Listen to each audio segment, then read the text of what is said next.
თურქეთი სირიისთვის აზერბაიჯანიდან ბუნებრივი აირის მიწოდებას იწყებს, რათა ქვეყანას ელექტროენერგიის გამომუშავებაში დაეხმაროს. პროექტის გახსნის ცერემონია სამხრეთ-აღმოსავლეთ თურქეთში გაიმართა, რომელშიც სირიის, თურქეთისა და აზერბაიჯანის ენერგეტიკის მინისტრები მონაწილეობდნენ. ჩვენ ვაგრძელებთ დაახლოებით 93 კილომეტრიანი მილსადენის მშენებლობას სირიის მიმართულებით. დღევანდელი ცერემონია ეხება მილსადენს, რომელმაც მიაღწია იავუზლუს გამზომ სადგურს, კილისის პროვინციის სოფელ იავუზლუში, სირია-თურქეთის საზღვარზე. კომპანია ბოტასმა ითანამშრომლა სირიის გაზის კომპანია SGC-სთან მილსადენის სირიული ნაწილისთვის ინფრასტრუქტურის მოსამზადებლად და ყოველგვარი ტექნიკური მხარდაჭერის უზრუნველსაყოფად. ჩვენი პატივცემული სტუმრები მალე გახსნიან სარქველს, რათა დაიწყონ ბუნებრივი აირის მიწოდება აზერბაიჯანიდან სირიაში კილისის გავლით. იავუზლუს სადგური კი დღეში 6 მილიონ კუბურ მეტრ გაზს მიაწვდის.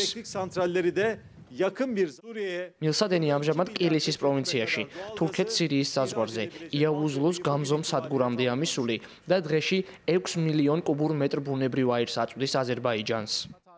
ჩვენ გაზს მივაწვდით ალეპოს, შემდეგ ალეპოდან ჰომსს და ამიტომ იქაური ელექტროსადგურები მალე ამოქმედება. ამ პირველ ფაზაში დღეიდან დავასრულეთ ინფრასტრუქტურა, რომელსაც შეუძლია წელიწადში 2 მილიარდი კუბური მეტრი ბუნებრივი აირის ექსპორტი სირიაში. ეს ბუნებრივი აირი ექსპლუატაციაში ჩაუშვებს 1200 მეგავატიან ელექტროსადგურს, რომელიც დააკმაყოფილებს სირიაში 5 მილიონი ოჯახის ელექტროენერგიის საჭიროებებს და მნიშვნელოვან როლს შეასრულებს იქ ცხოვრების ნორმალურ რეჟიმში დაბრუნებაში. ექსპორტი თურქეთის მიერ აზერბაიჯანთან მიღწეული შეთანხმების საფუძველზე ხორციელდება, ხოლო პროექტის დაფინანსებაში უდიდესი წვლილი კატარის სახელმწიფოს მიუძღვის.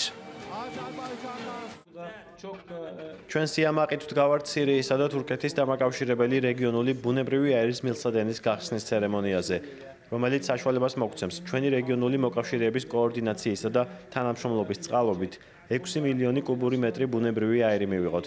პირველ ეტაპზე აზერბაიჯანიდან თურქეთში და თურქეთიდან ჩვენთან დღეში 3,5 მილიონი კუბური მეტრი მიეწოდება.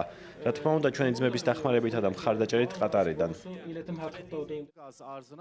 თურქეთი, რომელიც ოდესღაც სირიის ყოფილი პრეზიდენტის ბაშარ ალ-ასადის დამხობის მსურველი ამბოხებული ძალების ძლიერი მხარდამჭერი იყო, ახლა მტკიცედ უჭერს მხარს სირიის ახალ მთავრობას და ხელს უწყობს ქვეყნის სტაბილიზაციასა და აღდგენას.